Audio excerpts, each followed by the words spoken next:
BJP को लगने लगा है कि इस बार बिहार उसके हाथ से फिसल सकता है। चुनाव से पहले एनडीए बिखर सकता है। बीजेपी के लिए सहयोगियों को एकजुट रखना बड़ी चुनौती बन गया है और यही वजह है कि बीजेपी अब बिहार में हर पैंतरा अपना रही है। 48 घंटों के अंदर 3 ऐसी चीजें हुई जिसे देखकर जानकारों का कहना है कि बिहार में बीजेपी बेहद डरी हुई है। खासकर नीतीश कुमार पर बीजेपी पूरा फोकस कर रही है क्योंकि उसे लग रहा है कि अपने राजनीतिक भविष्य को लेकर टेंशन में नीतीश कभी भी पाला बदल सकते हैं। इसलिए बीजेपी ने नीतीश को अपने साथ रखने के लिए अब हर कोशिश शुरू कर दी है। और अब सबसे बड़ा सवाल तो ये उठ रहा है कि आखिर बीजेपी को नीतीश के जाने का डर क्यों लग रहा है। नीतीश अगर जाते भी हैं तो बीजेपी को क्या नुकसान होगा, यानी क्यों नीतीश इतने जरूरी हैं बीजेपी के लिए। सहयोगियों को साधने के लिए बीजेपी ने अब तक क्या क्या पैंतरे अपनाए हैं, क्या बीजेपी अपनी कोशिश में कामयाब हो पा रही है, इन सवालों पर इस स्पेशल रिपोर्ट में होगी चर्चा। नमस्कार, मैं हूं अंशिता। दिल्ली विधानसभा चुनाव के नतीजे आए और इधर बीजेपी बिहार विधानसभा चुनाव की तैयारियों में लग गई। आपको याद भी होगा, बीजेपी मुख्यालय से पीएम मोदी ने बिहार चुनाव की बात की थी, निशाना बिहार था। पूरी बीजेपी दिल्ली चुनाव के बाद से बिहार में डेरा डाल चुकी है। एक के बाद एक दौरे हो रहे हैं। जेपी नड्डा से लेकर पीएम मोदी से लेकर अमित शाह, हर कोई बिहार आ रहा है। यहां तक कि संघ को भी एक्टिव कर दिया गया। पिछले दिनों मोहन भागवत भी बिहार दौरे पर थे। यानी बीजेपी पहले से ही जानती है कि बिहार में चुनाव जीतना उसके लिए मुश्किल होने वाला है, इसीलिए पार्टी इतनी कोशिशों में लगी हुई है। लेकिन इतनी कोशिश के बाद भी बीजेपी को कुछ हासिल होता नहीं दिख रहा है। उल्टा बीजेपी की मुसीबतें बढ़ती जा रही हैं। सबसे बड़ी बात यह है कि बीजेपी के सहयोगी उससे दूर हो रहे हैं, जिसमें सबसे ऊपर नाम है नीतीश कुमार का। नीतीश ने संकेत दे दिए हैं कि वो महागठबंधन के साथ हाथ मिला सकते हैं। अब उन्हें ही साधने के लिए बीजेपी तिकड़ में लगा रही है। खासकर पिछले कुछ घंटों में बीजेपी ने एक के बाद एक कई बड़े दांव चले हैं।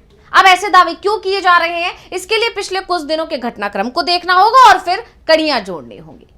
तो सबसे पहले बात वक्फ संशोधन बिल को लेकर जो नाराजगी है मुस्लिम समुदाय में, उसकी करते हैं, क्योंकि इसी के बाद सारी कड़ियां जुड़ती दिख रही हैं। तो वक्फ संशोधन बिल को लेकर आप जानते हैं, पहले ही मुस्लिम समुदाय एनडीए से नाराज चल रहा है। विरोध प्रदर्शन हो रहे हैं पूरे देश भर में। अभी जंतर मंतर पर हुआ था, उसके बाद फिर पटना में हुआ और उस नाराजगी का हर्जाना नीतीश कुमार को भुगतना पड़ रहा है। हालांकि नीतीश की ये कोशिश थी कि उनको इसका हर्जाना ना भुगतना पड़े, इसलिए मुस्लिमों को साधने के लिए उन्होंने रोजा इफ्तार पार्टी की घोषणा की। लेकिन मुस्लिम समुदाय ने पार्टी से ही दूरी बना ली, बाकायदा पत्र लिखकर पार्टी का बहिष्कार कर दिया। अब इधर मुस्लिमों ने पार्टी बहिष्कार का ऐलान किया, उधर नीतीश कुमार ने बीजेपी को सख्त अल्टीमेटम दे दिया।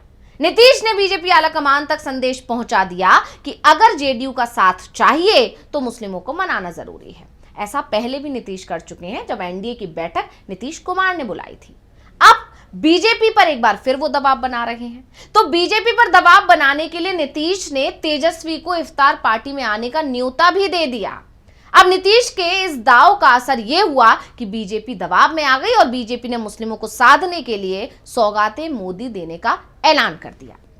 बीजेपी को लगा कि शायद अब नीतीश मान जाएंगे, लेकिन बीजेपी की कोशिश नाकामयाब रही। नीतीश कुमार के करीबी और जेडीयू एमएलसी खालिद अनवर का एक बयान आया। उन्होंने बयान देकर चर्चा गरमा दी कि नीतीश कुमार ने बिल का विरोध करने का मन बना लिया है।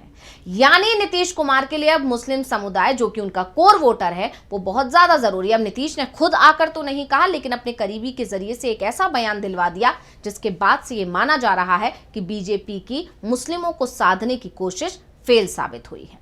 अब खालिद अनवर जो हैं, उनके ऐलान के बाद कहा जा रहा है कि बीजेपी ने अगर अपने पैर पीछे नहीं किए वक्फ बिल पर तो एनडीए ही टूट जाएगा।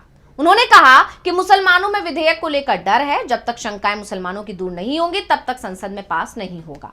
वक्फ की संपत्तियों को लेकर मुसलमानों में डर पैदा किया गया है और नीतीश चाहते हैं कि स्टेक होल्डर्स की शंकाओं को दूर किया जाए। सीएम नीतीश ने पहले ही कहा था कि इस विधेयक पर स्टेक होल्डर से बातचीत करनी चाहिए और उनकी राय को शामिल करना चाहिए। देश के सभी मुसलमान जो इस विधेयक को लेकर तरह तरह की शंकाएं रखते हैं, उनको आश्वस्त करता हूं कि उनकी शंकाओं को दूर किए बगैर यह बिल कानून का रूप नहीं लेगा और तब तक संसद में पारित नहीं होगा।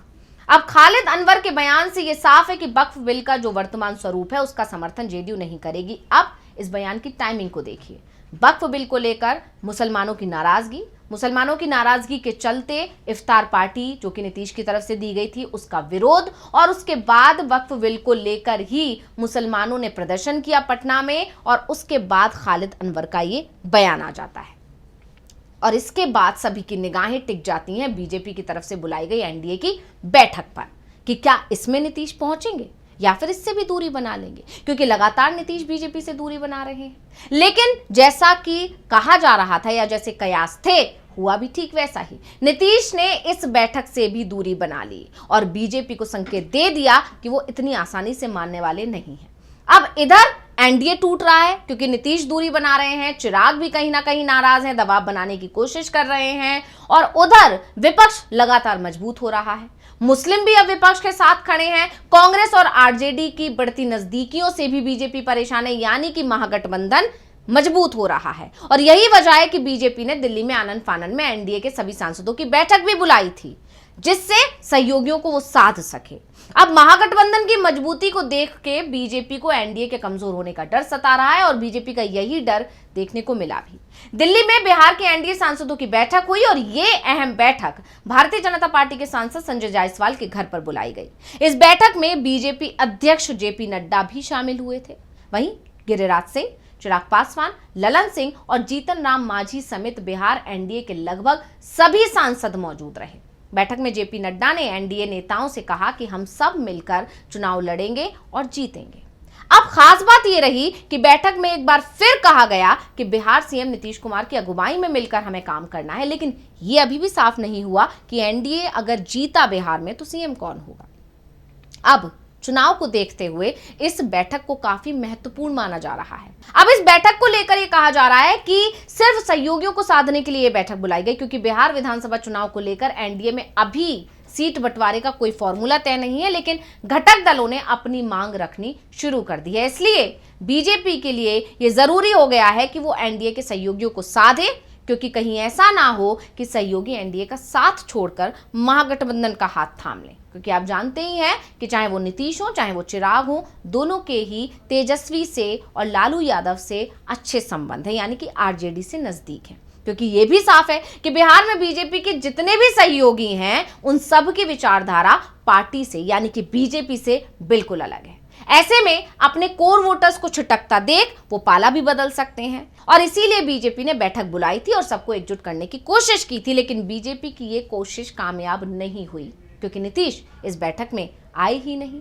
और इस सब के बाद बीजेपी ने अपना आखिरी दांव चला, जो है केंद्रीय जांच एजेंसियों को एक्टिव करना। केंद्रीय जांच एजेंसी एक्टिव कर दी गई और ईडी पहुंच गई नीतीश के करीबी के घर। जी हां, केंद्रीय जांच एजेंसी प्रवर्तन निदेशालय ने आईएएस अधिकारी संजीव हंस से जुड़े कई ऐसे सरकारी अधिकारियों, इंजीनियर, कारोबारी के यहां 27 मार्च को सर्च ऑपरेशन की कार्रवाई को अंजाम दिया। इस सर्च ऑपरेशन के दौरान ईडी के तफ्तीशकर्ताओं ने करोड़ों रुपए की नकदी को भी जब्त किया और जब्त अन्य सबूतों और इलेक्ट्रॉनिक एविडेंस को खंगालने का काम आगे बढ़ाया जा रहा है। लेकिन मुद्दा ये नहीं है कि ईडी की जांच में क्या सामने आ रहा है या जांच किस तरह से की जा रही है, बल्कि मुद्दा ये है कि अचानक से ये सर्च ऑपरेशन तेज क्यों हुआ है। क्योंकि अचानक से तेज हुए इस सर्च ऑपरेशन ने सियासी गलियारों में चर्चा का बाजार गर्मा दिया है। जानकारों का दावा है कि बीजेपी ने नीतीश कुमार पर दबाव बनाने के लिए, उन्हें डराने के लिए ही ये दांव चला है। दरअसल अंदर खाने चर्चा ये चल रही है कि जब से मुस्लिम समुदाय ने नीतीश की रोजा इफ्तार पार्टी का बहिष्कार किया है, तब से नीतीश महागठबंधन से नजदीकी बढ़ाने की कोशिश कर रहे हैं। और इस चर्चा को हवा तब मिली जब नीतीश ने तेजस्वी को अपनी इफ्तार पार्टी में न्योता दे दिया। और इस सब को देखते हुए बीजेपी की टेंशन बढ़ गई और इसके बाद बिहार में एक बार फिर ईडी एक्टिव हो गई। अब अचानक हुई इस कार्रवाई के बाद से एक बार फिर आरोपों को बल मिल गया कि जब बीजेपी से हालात नहीं संभलते तो वो केंद्रीय जांच एजेंसियों को आगे करती है। और अब नीतीश को डराने के लिए उनके करीबी के यहाँ ईडी पहुंच गई है। अब इन आरोपों में कितनी सच्चाई है या बीजेपी को इसमें कोई कामयाबी मिलेगी, ये तो खैर देखने वाली बात होगी। लेकिन जो ये एक्शन हुआ है अचानक से, इसने सियासत में चर्चा को गर्मा जरूर दिया है। अब वहीं सबसे बड़ा सवाल ये है कि बीजेपी जो ये कोशिश कर रही है, एक के बाद एक जो पैतरे अपना रही है या जो दांव चल रही है जिससे उससे सहयोगी नाराज ना हो, सहयोगी एकजुट रहे, उसमें वो कामयाब हो पाएगी। तो इसको लेकर जो अभी तक की संभावनाएं नजर आ रही हैं वो ये कि नीतीश किसी भी तरह से डरते हुए दिखाई नहीं दे रहे हैं, क्योंकि नीतीश को पता है कि बीजेपी के साथ डरकर भी या बीजेपी के साथ रहकर भी अब उन्हें कोई फायदा नहीं होने वाला है, क्योंकि अगर वो बीजेपी के साथ जाएंगे तो मुस्लिम उनके साथ किसी कीमत पर खड़े नहीं होंगे। वहीं दूसरी तरफ चिराग पासवान की अगर बात करें तो उनका भी कोर वोटर मुस्लिम है और वो भी कहीं ना कहीं वक्फ बिल का विरोधी करते दिखाई दे रहे हैं। क्या कुछ बोले हैं चिराग, पहले सुन लेते हैं। और आज आप सबसे बड़े उनके मसीहा बनते हुए उनके बीच में ये भ्रम फैलाने का प्रयास कर रहे हैं कि वक्फ संशोधन में ऐसी चीजें कर दी गई हैं जिससे पता नहीं मुसलमानों का कितना अहित हो गया। यानी चिराग ने भी एक बार फिर मुस्लिमों के हक की बात कर दी और इससे यह अंदाजा लगाया जा सकता है कि बीजेपी के लिए उसके सहयोगी अब मुश्किलें पैदा कर रहे हैं। अब देखना होगा कि चुनाव से पहले बीजेपी एनडीए को एकजुट रख पाएगी या फिर एनडीए बिखर जाएगा, जिस बात के संकेत बीजेपी को बहुत पहले ही मिल चुके थे। तो रिपोर्ट आपको कैसी लगी हमें कमेंट करके अपनी राय जरूर दीजिएगा। इसी के साथ मुझे दीजिए इजाजत। देखते रहिए डीवी लाइव। नमस्कार।